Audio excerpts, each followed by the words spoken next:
वालेकुम। आज के इस लेक्चर के अंदर हम लोग पढ़ेंगे ये हमारा एनालिटिकल केमिस्ट्री से रिलेटेड तीसरा लेक्चर है। आज के इस लेक्चर के अंदर हम लोग हमारा जो टॉपिक है वो है calculation of percentage composition and determination of empirical and molecular formula कि हम लोग परसेंटेज कंपोजिशन को मालूम करते हुए किसी भी कंपाउंड का एम्पेरिकल और मॉलिक्यूलर फार्मूला कैसे डिटरमिन करेंगे।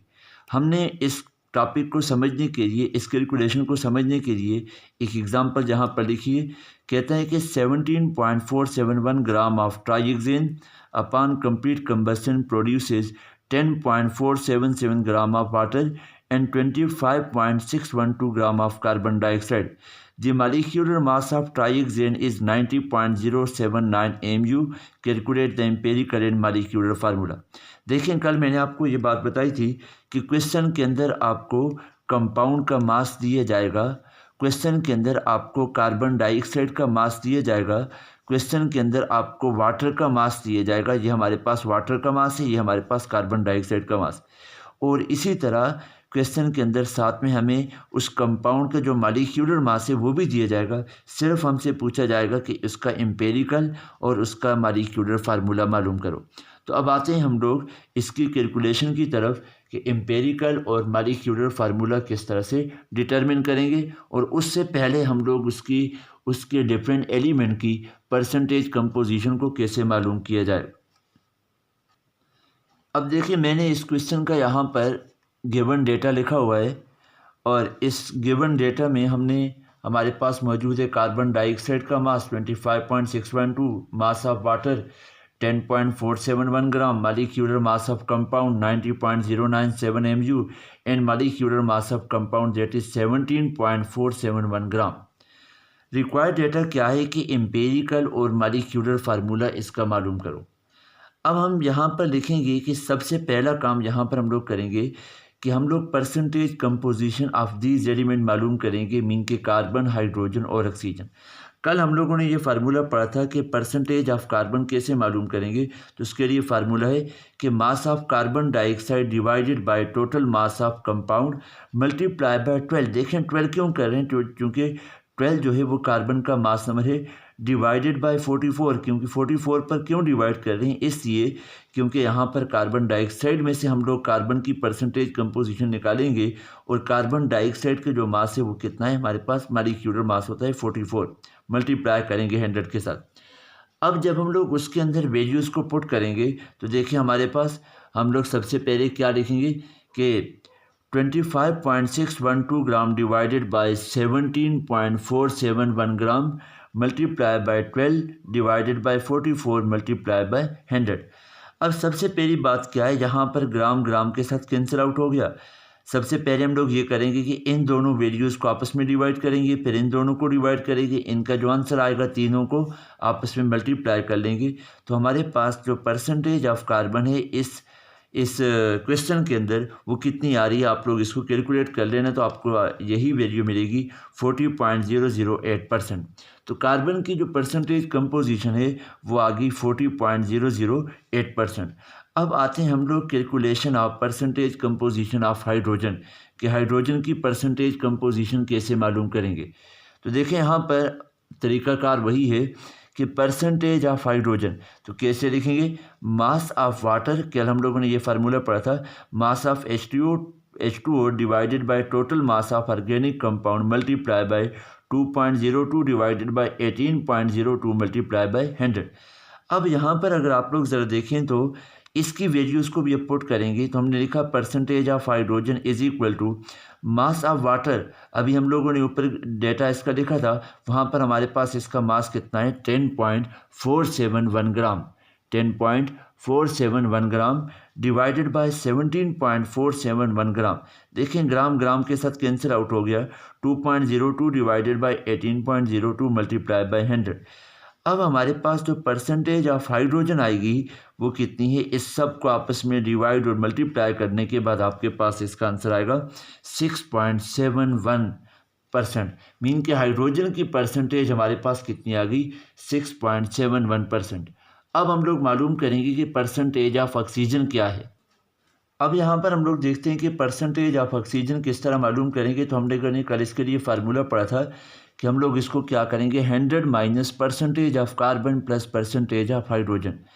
अब इस फार्मूले के अंदर भी हम लोग वैल्यूज़ पुट करेंगे, तो लिखेंगे putting the values, percentage of oxygen is equal to 100 minus percentage of carbon अभी हम लोगों ने मालूम की थी, वो हमारे पास आई 40.008 प्लस परसेंटेज ऑफ हाइड्रोजन आई 6.71। इन दोनों को आपस में प्लस किया, 100 में से माइनस किया, तो ऑक्सीजन की परसेंटेज हमारे पास आ गई 53.282।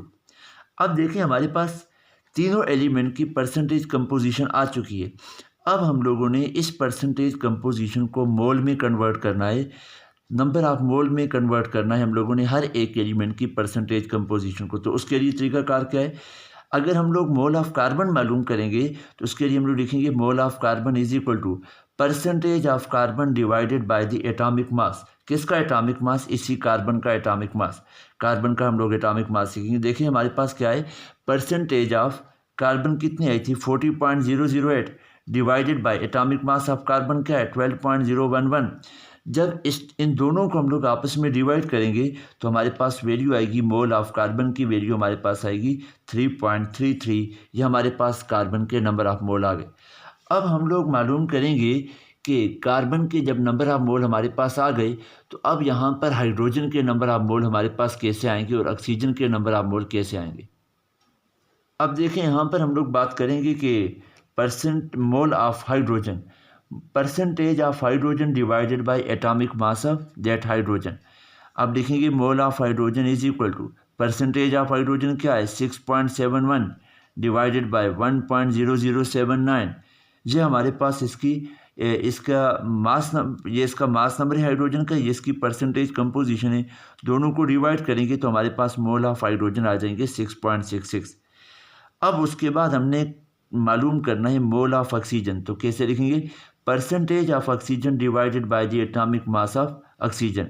इस ऑक्सीजन का एटॉमिक मास है, तो mole of oxygen will be equal to percentage of oxygen अभी हम लोगों ने मालूम की थी, कितनी आई थी 53.282 डिवाइडेड बाय 15.9994। ये इसका एटॉमिक मास है किसका, ऑक्सीजन का। तो mole of oxygen will be equal to 3.33 mole. तो ऑक्सीजन के नंबर ऑफ मोल हमारे पास कितने आ गए 3.33 नंबर ऑफ मोल आ गए। अब हम लोगों ने इन नंबर ऑफ मोल को स्मॉलेस्ट होल नंबर रेशो के अंदर कन्वर्ट करना है ताकि उससे हमें एम्पिरिकल फार्मूला मिल सके। अब देखिए हम लोगों ने लिखा कि now calculate the mole ratio. अब इनके दरमियान मोल रेशो मालूम करते हैं। तो मोल रेशो मालूम करने के लिए तरीकाकार ये होता है, देखिए मैंने पहले लिखा कार्बन फिर हाइड्रोजन फिर ऑक्सीजन। कार्बन के मोल हमारे पास आए थे 3.33, हाइड्रोजन के नंबर ऑफ मोल आए थे 6.66 और ऑक्सीजन के नंबर ऑफ मोल भी आए थे 3.33। अब हम लोगों ने क्या करना है कि मोल रेशो मालूम करने के लिए इन तीनों में से जो स्मॉलेस्ट वैल्यू हो उस वैल्यू के ऊपर हम लोगों ने इन तीनों वैल्यूज़ को डिवाइड कर देना। देखिए इनमें से कौन सी वैल्यू स्मॉलेस्ट है 3.33, इस वजह से इसको भी 3.33 पे डिवाइड किया, इसको भी 3.33 पे और इसको भी 3.33 पे डिवाइड किया, तो हमारे पास रेशो आई 1:2:1।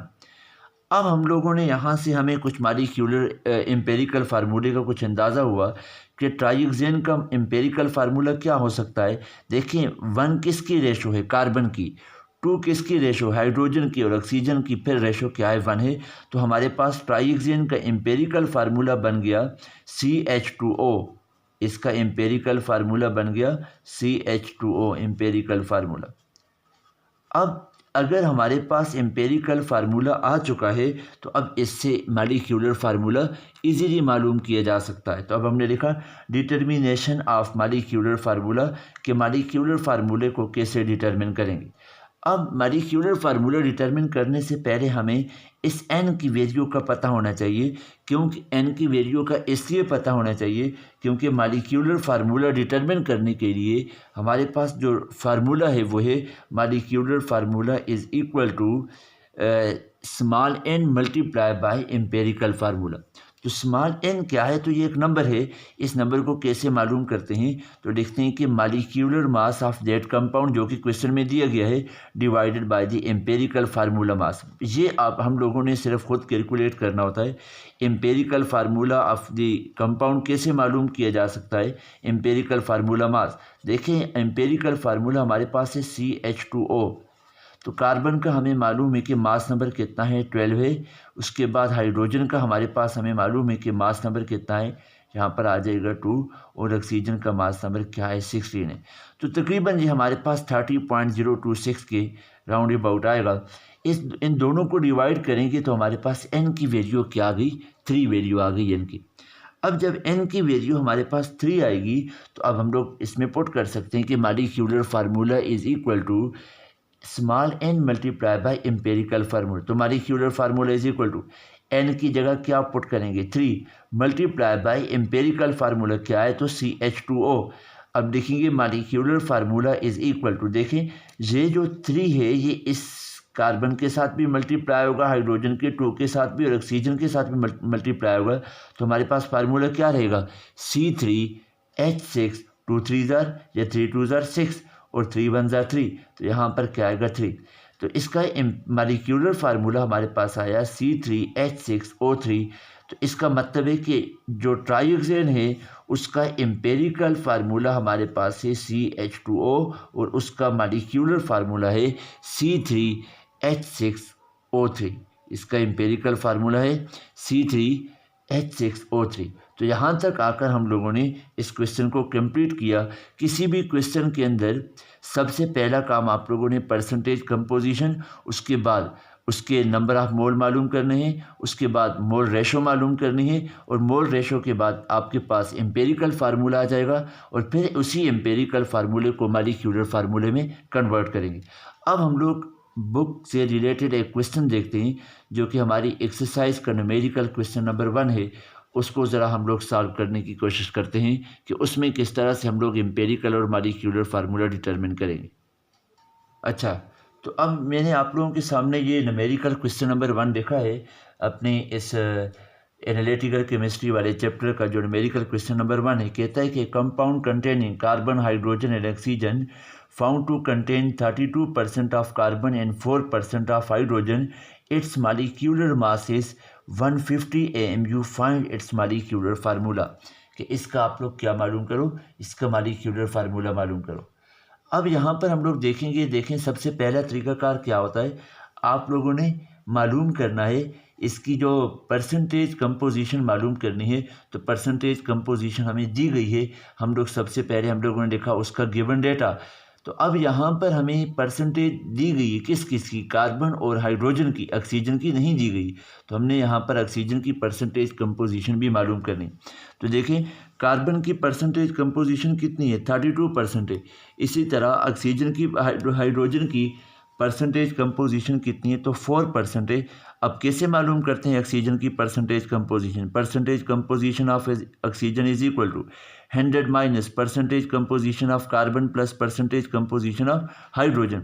तो percentage composition of oxygen will be equal to 100 minus 32 किसकी परसेंटेज कंपोजिशन है, ये हमारे पास है कार्बन की, और प्लस 4 किसकी परसेंटेज कंपोजिशन है, तो वो हमारे पास किसकी, हाइड्रोजन की। अब इन दोनों में से माइनस करेंगे तो हमारे पास ऑक्सीजन की जो है वो परसेंटेज कंपोजिशन आ जाएगी, जो कि कितनी है, 66%। अब हम लोग देखेंगे कि इस डेटा को इस्तेमाल करते हुए हम लोग इसका एम्पेरिकल फार्मूला कैसे डिटरमिन करेंगे। तो याद रखें, यहाँ पर हमें इस कंपाउंड का मॉलिक्यूलर मास दिया गया है जो कि कितना है, 150 AMU। इसको भी इस्तेमाल किया जाएगा। तो लिखेंगे यहाँ पर सबसे पहले सोल्यूशन कि इस क्वेश्चन को हल कैसे करेंगे। देखें हमें परसेंटेज कंपोजिशन दी गई है, तो परसेंटेज कंपोजिशन को हमने किस में कन्वर्ट करना है, मोल के अंदर कन्वर्ट करना है। अब देखेंगे mole of carbon is equal to percentage of carbon divided by the atomic mass of that carbon. तो हमें मालूम है कि परसेंटेज ऑफ कार्बन कितने हैं, हमारे पास इस क्वेश्चन के अंदर हमें दी गई है 32%। डिवाइड करेंगे इसको 12.011 पे, और मोल ऑफ कार्बन हमारे पास कितने आ गए हैं, 2.66 मोल आ गए। Number of mole of carbon हमारे पास कितने आ गए, तो 2.66 मोल। अब इसके बाद हम लोग मालूम करेंगे कि मोल ऑफ हाइड्रोजन कितने हैं, कि हाइड्रोजन के नंबर ऑफ मोल यहाँ पर कितने आएंगे। तो परसेंटेज मोल ऑफ हाइड्रोजन मालूम करने का तरीका क्या क्या है, percentage of hydrogen divided by the atomic mass of hydrogen per mole of hydrogen is equal to percentage of hydrogen कितनी है 4 divided by mass of hydrogen कितना है तो 1.0079। तो इसके जो नंबर ऑफ मोल आएंगे वो हमारे पास है 3.968। अब बारी रहती है कि ऑक्सीजन के नंबर ऑफ मोल हम लोग कैसे मालूम करेंगे। अब हम लोग इसमें से देखेंगे कि किस तरह से मोल ऑफ ऑक्सीजन कैसे मालूम किए जा सकते हैं। तो मालूम करने का तरीकाकार तो बहुत आसान है, हम लोगों ने पिछले क्वेश्चन के अंदर भी पढ़ा था कि मोल ऑफ ऑक्सीजन मालूम करने का तरीकाकार क्या है कि percentage of oxygen divided by the atomic mass of oxygen. Percentage of oxygen कितनी है तो 66% डिवाइडेड बाय 15.9994 जो है ये किसका ऑक्सीजन का मॉलिक्यूलर एटॉमिक मास है। इन दोनों को डिवाइड करेंगे तो हमारे पास इसकी वैल्यू आएगी 4.1। अब देखें इसके बाद हम लोगों ने मालूम करना है कि लिखेंगे। अब देखिए हमारे पास डिफरेंट एलिमेंट के नंबर ऑफ मोल आ गए। अब इस मोल को हम लोगों ने होल नंबर रेशो के अंदर कन्वर्ट करना है। तो लिखेंगे now we will convert the number of mole of each element into the whole number ratio, या मोल रेशो में कैलकुलेट कन्वर्ट करेंगे। तो हमने लिखा कार्बन, हाइड्रोजन और उसके बाद क्या है ऑक्सीजन। कार्बन के नंबर ऑफ मोल हमारे पास आए थे 2.66, हाइड्रोजन के नंबर ऑफ मोल ही 3.968 और ऑक्सीजन के नंबर ऑफ मोल है 4.1। तो अभी हम लोगों ने क्या तरीकाकार पढ़ा था कि मोल को मोल रेशो में कैसे कन्वर्ट करेंगे। तो हम लोग उन तीनों में से जो स्मॉलेस्ट नंबर ऑफ मोल होंगे उसके ऊपर इन तीनों को डिवाइड करेंगे। तो यहाँ पर स्मॉलेस्ट क्या था 2.66, इस पर सबको डिवाइड किया तो इसकी वैल्यू हमारे पास 1 आई, इसको डिवाइड किए तो 1.49 और इसको डिवाइड किए तो हमारे पास 1.5। अब देखिए हमारे पास रेशो तो आ गई है लेकिन रेशो पॉइंट के अंदर है, होल नंबर में नहीं है। तो अब हम लोग इसको होल नंबर में कन्वर्ट करेंगे। मैंने सबसे पहले क्या किया, इस 1.49 को मैंने राउंड ऑफ करके तो 1.5 लिख दिया। अब देखिए जब भी आपके पास इस तरह का क्वेश्चन आए कि अगर आपके पास वो जो रेशो आ रही है, मोल रेशो जिसको कहते हैं, अगर वो होल नंबर के अंदर ना हो बल्कि पॉइंट में हो तो उसको हम लोग होल नंबर में कन्वर्ट करने के लिए उसको किसी भी ऐसे नंबर के साथ मल्टीप्लाई करो ताकि वो सारे का सारा जो है वो होल नंबर में कन्वर्ट हो जाए। तो लिखेंगे मैं इसको 2 के साथ मल्टीप्लाई कर रहा हूँ। देखें 2 के साथ मैंने मल्टीप्लाई किया, 2 1 ज़ा 2 यहाँ पर, और 1.5 multiply by 2 that will be equal to 3, और इसी तरह ये भी 3। तो हमारे पास सारी जो होल रेशो है वो किसके अंदर कन्वर्ट हो गई हैं, मोल रेशो जो है वो किसके अंदर कन्वर्ट हो चुकी है, नंबर ऑफ मोल के अंदर कन्वर्ट हो चुकी। अब उसके बाद देखें ये हमारे पास आ गया है कार्बन के नंबर ऑफ मोल, ये हाइड्रोजन के नंबर ऑफ मोल, और उसके बाद क्या है ये मोल रेशो हमारे पास आ गई ऑक्सीजन की। तो हम लिख सकते हैं कार्बन के साथ हम लोग लिखेंगे 2 और हाइड्रोजन के साथ लिखेंगे 3 और इसी तरह ऑक्सीजन के साथ भी लिखेंगे 3। तो ये हमारे पास उस कंपाउंड का एम्पेरिकल फार्मूला आ गया। देखें ये उसका बन गया हमारे पास एम्पेरिकल फार्मूला। अब इस एम्पेरिकल फार्मूले को इस्तेमाल करते हुए हमने उसका मॉलिक्यूलर फार्मूला डिटरमिन करना है। पहले उसका एम्पेरिकल फार्मूला मास देखते हैं तो वो हमारे पास कितना आता है 75 AMU। ये आप लोगों ने खुद कैलकुलेट करना है। ये कैसे कैलकुलेट करेंगे तो देखिए मैं यहाँ पर लिखकर आपको बताता हूँ। हमारे पास क्या है C2H3O3, C2H3O3। कार्बन का मास नंबर 12 मल्टीप्लाई बाय 2, उसके बाद क्या है 3, उसके बाद 16 मल्टीप्लाई बाय 3। तो आप लोग इसको कैलकुलेट करोगे हमारे पास आएगा 24 + 3 और उसके बाद आता है 48। इस सब को जब हम लोग जमा करेंगे तो हमारे पास आंसर आएगा 75 AMU। तो एम्पेरिकल फार्मूले को मॉलिक्यूलर फार्मूले में कन्वर्ट करने का काम तो आसान है। उसको कैसे कन्वर्ट करेंगे तो हमने लिखा था molecular formula is equal to small n multiply by empirical formula, कि स्मॉल n और उसके बाद क्या मालूम करेंगे, मल्टीप्लाई करेंगे इसको एम्पेरिकल फार्मूले के साथ। n क्या है तो हमने कहा था n कुछ भी नंबर हो सकता है लेकिन उसकी वैल्यू मालूम करने का तरीका क्या है, molecular mass of that compound, जो कि इस क्वेश्चन के अंदर दिया गया है। आप लोग देखोगे लास्ट लाइन के अंदर हम लोगों ने इसकी वैल्यू लिखी थी, वो थी 150 AMU, और एम्पेरिकल फार्मूला मास कितना आ गया हमारे पास, वो है 75 AMU। दोनों को डिवाइड करेंगे हमारे पास n की वैल्यू आ गई है 2। अब ये इस फार्मूले के अंदर पुट करेंगे तो हमारे पास क्या है कि molecular formula is equal to, ये है molecular formula is equal to n की जगह क्या पुट करेंगे, value 2 multiply by empirical formula क्या है C2H3O3। तो क्या लिखेंगे, molecular formula is equal to 2 इसके साथ मल्टीप्लाई होगा, 2 2 जार 4 और फिर 2 3 जार 6 और फिर 2 3 जार 6। तो वो जो मालिक्यूलर फार्मूला हमें कहा था मालूम करने का, वो उस कंपाउंड का मालिक्यूलर फार्मूला ये है, जो कि कितना है C4H6O6। तो ये हम लोगों ने न्यूमेरिकल क्वेश्चन नंबर 1 को सॉल्व किया है। आप लोग अगर चाहो तो आप लोग कमेंट सेक्शन में इससे रिलेटेड कोई भी क्वेश्चन पूछ सकते हैं।